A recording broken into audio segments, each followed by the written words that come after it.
வணக்கம். இன்றைய ராசி பலன் 2/4/2025 ஏப்ரல் மாதம் புதன்கிழமை பங்குனி மாதம் 19ஆம் தேதி. திதி பஞ்சமி. நட்சத்திரம் கார்த்திகை 1 மணி வரை, பின்பு ரோஹிணி. யோகம் அமிர்த யோகம். இன்று கரிநாள். எந்த சுபகாரியங்களையும் தொடங்க வேண்டாம். ராகு காலம் 12 to 1, குளிகை 10 to 12, யமகண்டம் 7 to 9. மேசராசி அலைச்சல் அதிகமாக இருக்கும். ரிஷபராசி நிம்மதியாக நாள் போகும். மிதுன ராசி பணவரவு உண்டு. கடக ராசி நல்ல செய்தி வரும்.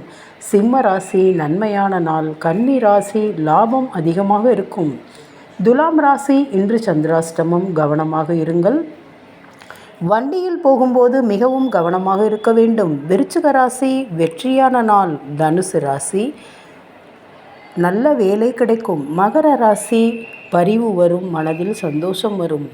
கும்பராசி மன மகிழ்ச்சியாக இருப்பீர்கள். மீன ராசி ஓய்வு பெறுவீர்கள். இன்று திருமண நாள் காணும் அனைவருக்கும், இன்று பிறந்த நாள் காணும் அனைவருக்கும் நல்வாழ்த்துக்கள். தாய் தந்தை தான் முதல் கடவுள். நாம் அன்னதானம் செய்தால் நம் பித்ருதோஷம் குறையும் என்பது சாஸ்திர விதி. நன்றி.